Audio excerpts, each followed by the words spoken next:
So, good morning, everybody. I'm Marie Jenkins from Advance Your Wellbeing, and welcome to our second season of The Secret Diary of Marie Jenkins 47 Plus. Now, today I'm super excited because we've got two incredible guest panelists, and they're both magicians who have a particular passion for helping people develop interpersonal skills through magic. Who knows how this is going to go, but it's going to be great fun. So first of all, I'd like to introduce John. Hiya, John. John Hotowka. Hiya, my alter magic Las Vegas ego is Larry Starshine. That's my. But today I am John Hotowka, resilience speaker. We like that. We like that. And the second guest is a new one to our podcast, and that's Ricky Locke. Hiya, Ricky. Hello. How you doing? I'm very well, thank you. Yes, I'm already baffled by John's magic trick there. If this is a video recording as well, that was just amazing, John. Yeah, I might just quit at this point. I hid the elephant up my sleeve. That's why you didn't see it. That's true. Yeah, no, now I know. Yeah, that's how I did the trick. The elephant was up my sleeve all the time. Oh, right. That makes sense. Yeah, and then I shook out and it came out and it was there. That's how I produced the elephant. Anyway. Yeah, thanks, Maria. It's lovely to be here. Thank you.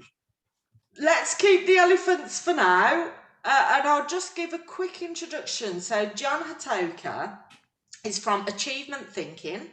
He's a business speaker, a humorist, and a magician, and has created his Achievement Thinking methodology to equip people with the tools they need to build resilience, manage change, and ultimately boost performance.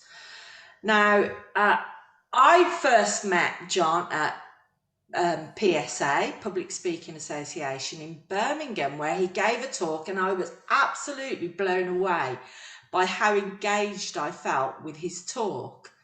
But if you don't want to take my word for it, John has got over 200 testimonials on LinkedIn saying how fantastic he is. So if you want to take a look at those, go and have a look. But our next guest, Ricky Locke, he's also a magician, and he's a multi-award winning magician in the wedding industry, which is very interesting. So we'll find out a bit more about that. And he's also a fellow podcaster, and his podcast is called Unlocked. So yes, it's going to be really interesting today because he has a particular passion in helping people be the best version of themselves and create extraordinary lives. So we'll find out more about that in a minute. Are you ready, guys? Yeah, ready. Okay, so today we're having our In Conversation with, and the first topic that I'd like to ask you about is what you think is new in the world of well-being. John, can I come to you? Right, I find this fascinating because it's one of the greatest talents we have as human beings is the ability to forget. And we tend to forget about the basics. And we always seem to go, we need the latest thing. What's the latest thing? We want the latest, the newest thing, the cutting edge technology. And yet we forget about the basics and learning the basic stuff. And a lot of my presentations, I tend to talk about the basic stuff. And near the end, I do a little questionnaire and I'll say, just by a show of hands, have I said anything that you don't know about? And the hands, a lot of hands go up and say, yeah, fine, okay. Although I do tend to have a twist on the basic stuff, but most of the hands go up and say, right, okay. Would you agree with the fact that what I've said makes sense and it works? And the hands stay up. Good. Just out of interest, how many of you do it? And it's amazing how many hands come back down. And there's only the odd hand up or two. So yes, we need to look at the latest technology, but I think we also need to master the basic stuff first so that we can build on the basic stuff. I totally agree. And funnily enough, I was listening to one of Ricky's episodes on his podcast, which was called Beware of What You Become in Pursuit of What You Want. So I thought that was a really good episode, actually, and knits nicely in with what we're talking about today. Ricky, what's your views? Thank you. Yeah, thanks for the plug as well. I'll send that check in that post. It's already doubled, isn't it? Yeah. So yeah, I agree with John. I absolutely agree, because I think for me, it's about stripping it down to that whole basic of the responsibility factor here of choosing to do something when life gives you lemons, and that thing that we mentioned about beware of what you become in pursuit of what you want. I think there's that idea of that we have to strip it right down, and it's all about how you respond to things and what are those choices that you can do to control your state, control your mood. I know that you interviewed, I think, is it Karen Bow? Yes, I said it right. Fantastic NLP. Yeah, and the whole idea about anchoring, choosing how to control your state. What can you do? So for me at the minute, I hope this comes across okay, but I'm trying to get a little bit fitter because I'm getting married this year. So that's a great thing for me that helps my well-being, because that physiology for me, that those little endorphins going around your body, making you feel great. That for me, I think, is one of the key factors. And now that it's getting sunny outside, which is brilliant, stripping it down to the basics about, what, I can't really control a lot of the things that happen probably in my life, but what I can control is how I respond to that. And that's what we need to start to do and take that responsibility. So I think that's how I would see it as well. And I agree with John. Yeah, not too much about the latest technology, although I will plug the Forest app. Big fan of that. I think that's really good for Forest app. Yeah. Did you know about this one? No, is it? So it's an app about what, giving you, so you get immersive into forests and nature and calming down. In a way, yeah. So it's more for like productivity. So it's based on the Pomodoro technique. And, right. Yeah. So, like we have this thing, don't we, called digital pollution, if you've heard of this, bombarded by emails, lists that we're subscribed on. And every day you just go, oh my God, I'm just being overwhelmed. Burnout. I'm not feeling great. I'm just getting hundreds of emails from PSA, John Hotowka, whoever it might be. You get burnt out, don't you? So the Forest app is that Pomodoro technique where you literally turn off all of your notifications. You can get it on an iPhone or Android, and it plays like this nice calming forest music. And because it's based on the Pomodoro technique, it's for 25 minutes. So you stick it on the side. And what happens is, it's called Forest because it's a little seed. And as you go through the 25 minutes, it grows into this lovely little tree. Ooh. But the really cool thing is, if you get a distraction or a notification on your phone and you go to check on that phone, if you leave the app pings you to say you've left the tree. If you don't return back, it will die. I was so hoping you were going to say you get a 2,000 volt jolt. That would be good. Yeah, that would be good. But yeah, as you come back, it will then carry on. But there's a bigger thing to this. Of the mission of what the app does is, however many trees you grow, they will then plant a tree in a place in the world that needs it.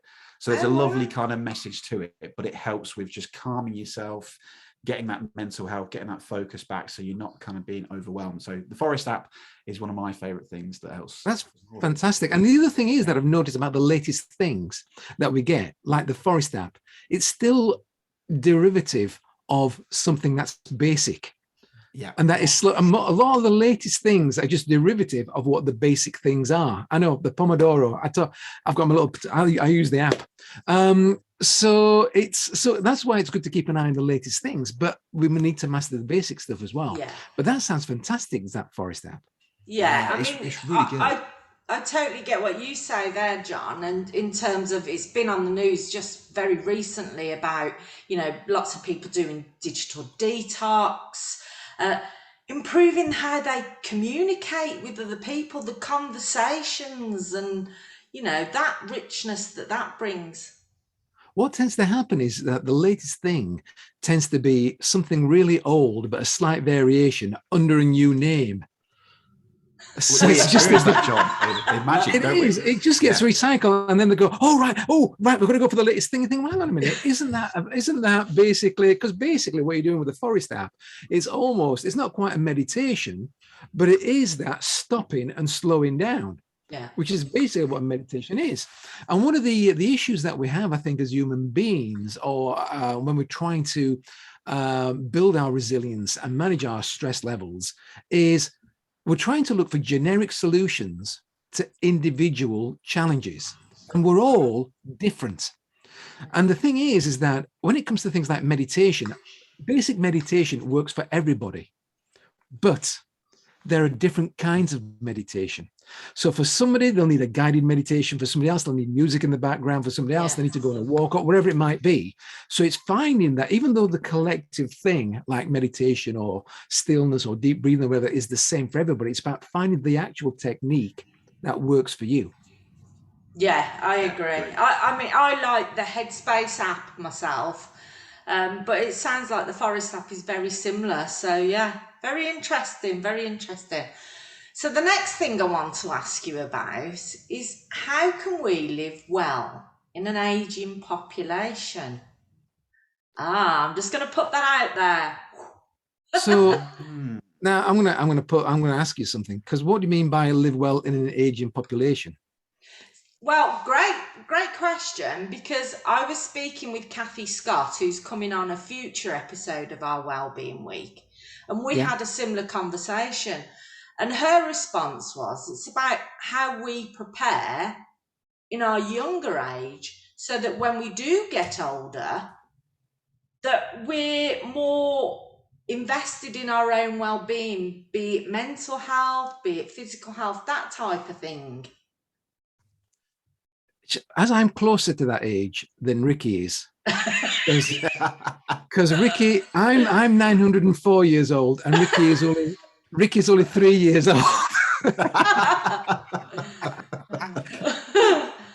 Right. One of the things that I champion and I talk about is that we need to do exactly that. We need to prepare beforehand. One of the things about resilience, one of the things about managing change is quite often when we're in the thick of things, that's when we start using the tools to help us to calm down or whatever, instead of preparing beforehand and getting ready. So for instance, if you're running a race or you're gonna go get involved in the competition, when do you rehearse? When do you practice? When do you train? You don't train at the event.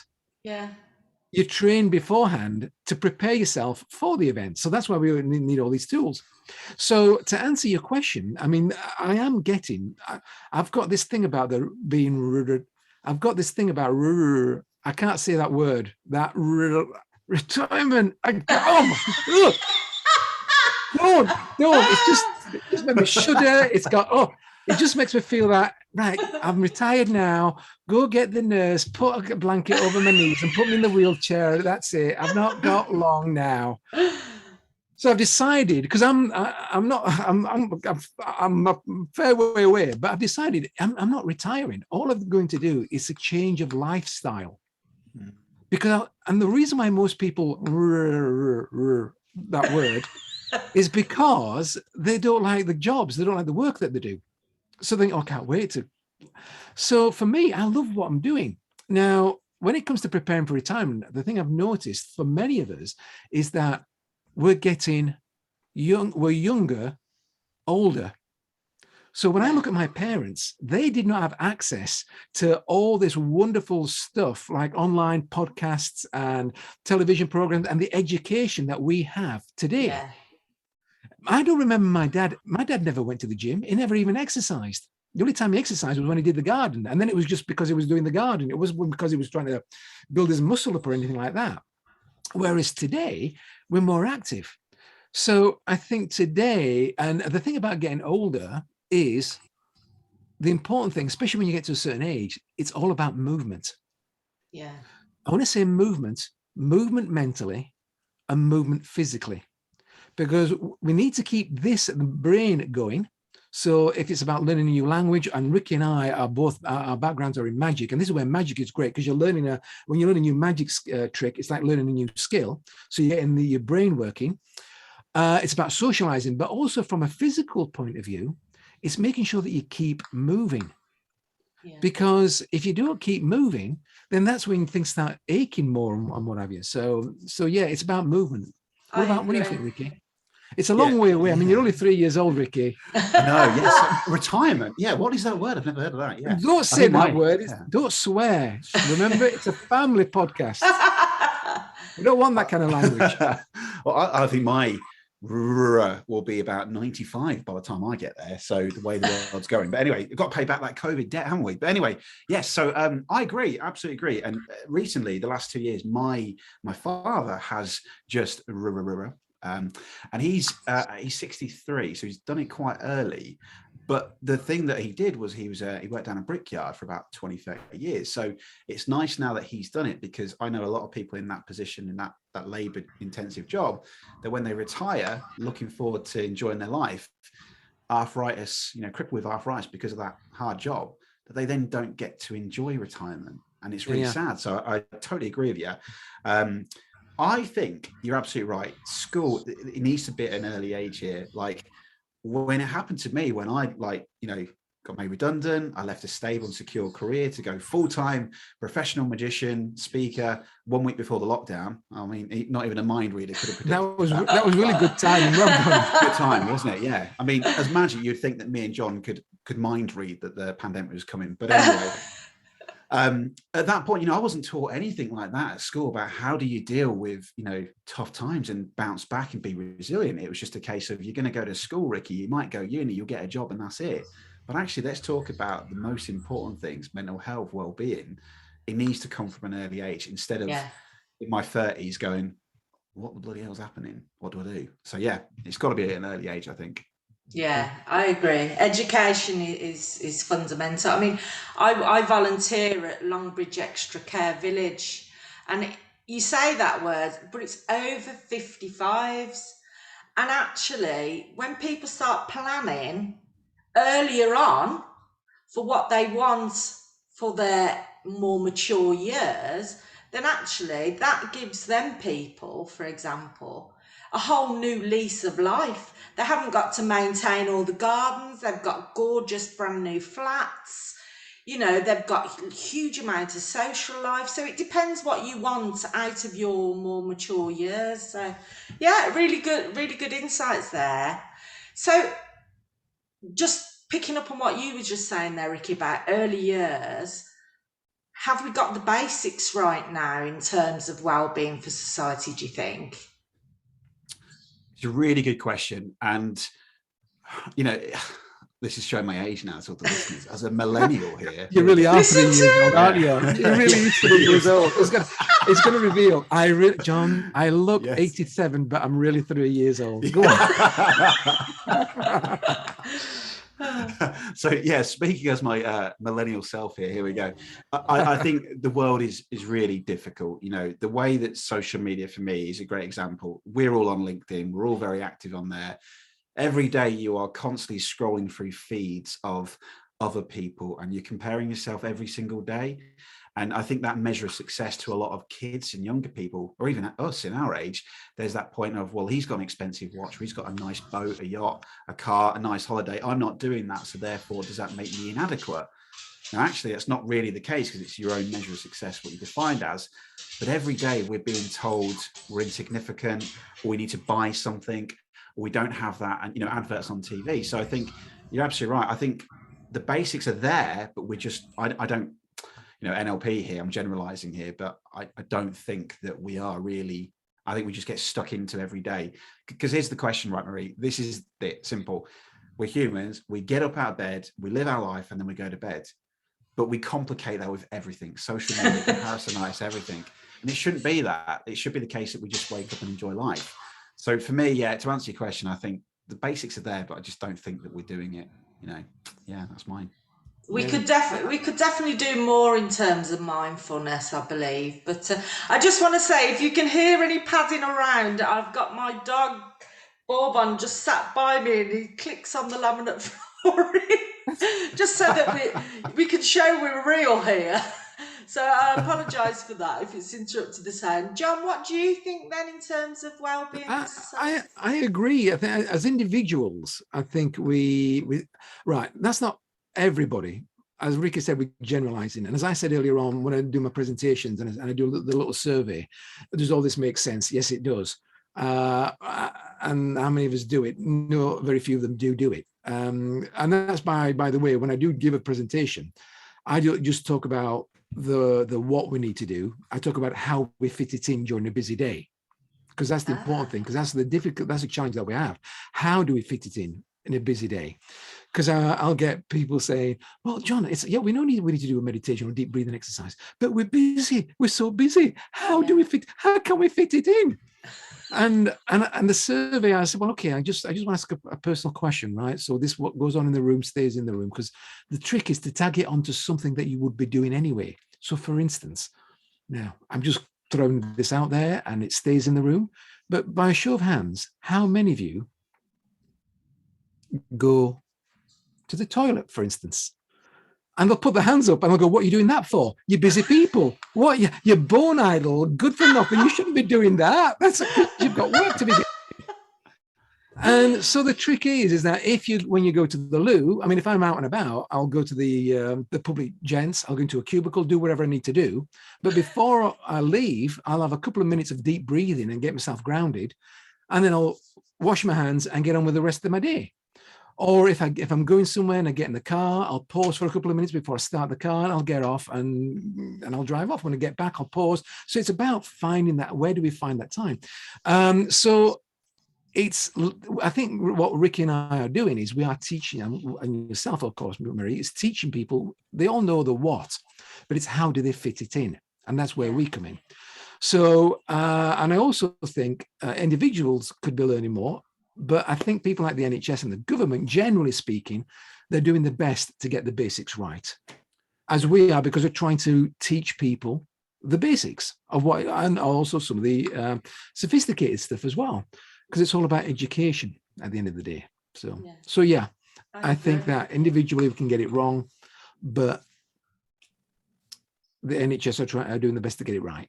Yeah, I agree. And I think the challenges, by the way, I just realized, is that as I said before, we're looking for individual solutions. We're trying to give generic solutions to individual challenges. Yeah. I want to ask you a question, John, and it's not even on our... And the answer is standing up in a hammock. Next question. Well, I'm just thinking, I know we're talking about well-being today, and this is probably related, but it's in terms of confidence. So you're both magicians, you go on stage, you're performing to an audience. Have you got any golden nuggets of advice that you could give to people to sort of help? Because confidence has a massive impact on your well-being. Have you got any tips of what you do when you prepare? What are we talking about when we are speaking when we go on stage beforehand? Yeah. Ricky, do you want to go first, or shall I go first? You go first, John. Yeah, sure. Right. So for me, the trick is preparation. So, and by preparation, so I will, in my case, so I'd say I'm going to do it because most of my work is either speaking after dinner. I don't tend to do much magic as such nowadays, although like Ricky, I use magic in my presentations to punctuate the points I make, but it's rare that I do a magic show solely. So I find out, I speak to the client, I find out about the audience, who are the audience, what the age group, what the challenges that they've got generically, what challenges are there in the industry. I will then ask for stories within the industry, so that when I'm doing my presentation, I can talk about I'll talk about my stories and what happened to me, and then relate it to the audience. But I'll then also involve stories that they can relate to, because I'm talking about their industry. And I'll also do my best to involve their jargon.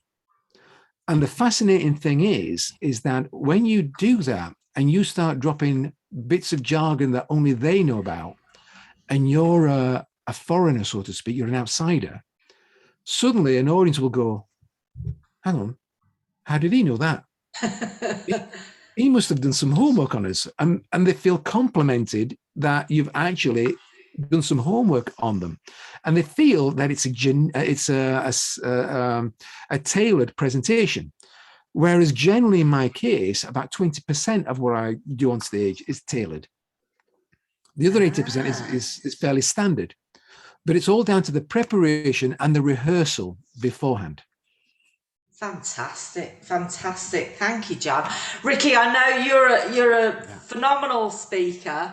I've already mentioned your podcast on Locke this morning. So speaking comes naturally, and your awards, obviously, for the wedding awards. What do you do in preparation, or what advice would you give for confidence in those situations? Yeah, it's a great question. For me, it's about getting yourself into that state. Obviously, the preparation, absolutely, as John says, is really key. For me, if I'm driving somewhere, I like being in the car. It's where I get a lot of my ideas. And I'll have a certain playlist on, or a podcast that might be, if it's like a magic podcast, or if it's to a speaking event, I'll listen to a speaking podcast. If it's in my house, if it's an online event, I'll probably go put my headphones on before I join on Zoom. But I kind of get myself into that state, and a classic kind of anchoring thing, is an elastic band trick, rubbing the finger, whatever it might be. Put yourself into that state of where you feel good. Remember a time where you may have done this before. So to give you an idea, I had a really kind of bad case of anxiety last year. And I think it was because it was like, oh, are we going to go into a lockdown in winter? I've got a baby that's on the way. How am I going to afford this if the business collapses? And the little chimp in your brain goes, Ricky, panic, And I remember this point thinking, oh my God, I'm going to an event and I know how to do this, but I just started to get all sweaty. And I thought, what's going on? So what I did, I just kind of put my headphones in, anchored myself into that state and said, Ricky, you've done this before. You know how to do this. Let's think back to a time that you did this and it worked really well. Yes. How did you feel? And then you just remember that feeling. And then you take that in. Before I just pinged the elastic band on my wrist, and then I was ready. And then as soon as you start, you're just there. And a bit like what John was saying there, get a good brief. Wouldn't believe this. This is absolutely true. I went to a wedding last year, performed to somebody, and I said, is this your card? And all the family, they were watching this trick. It was about a 5-minute routine, did the big reveal, said to this lady, is this your card? And she went, I can't see, I'm blind. Right. Okay, great. So everyone was laughing their socks off, thinking it's hilarious, because they didn't feel it was necessary to tell me that they had someone coming to the wedding who was blind. So it was a great joke. So I now ask a better question to prepare. But in my summary with the confidence of preparing yourself in the state, I think as well, it's to just have, failure doesn't exist. We talk about how fear stands for fantasize, exaggeration, appearing real. Even if something goes wrong, so what? The real thing is that you tried something and you'll look back at it. Nobody's going to probably look back and go, oh yeah, I remember when you did that trick, Ricky, and it went wrong with that blind person. The real thing is I've learned from it, and that's a step closer. So yeah. Love that. What a great way to round up our 30 minutes. I just want to ask, Ricky, you've mentioned about your wedding. Where's mine and John's invite? Yeah, where's our invite? Post, I think. Yeah. And do you want a proper magician to come along and do the magic? I'll tell you what, John, it's a sore subject. Yes, and my fiance cannot stand it. So let's not go there. John's ready and available. When is your wedding, Ricky? Well, to be honest, Marie, I think if I had another magician there, probably like John, I'd be like, oh, I do that trick, or is he better than me? I'd be really better than me, But it's this year, 9th of September, third postponement. So 2020 wedding moved twice now. So yeah. 9th Good luck, and we wish you every happiness. Absolutely. Guys, it's been an absolute pleasure. Thank you so much. For anybody that's listening that want to find out or reach out to either Ricky Locke or John Hotowka, the details will be in the show notes. So thank you very much, guys. It's been a Thanks for inviting us. Thank you very much. Half hour. Great to see you again, Thank you, Ricky. Marie. Yes, all the best. Thank you. Pleasure. Thank you. Thank you.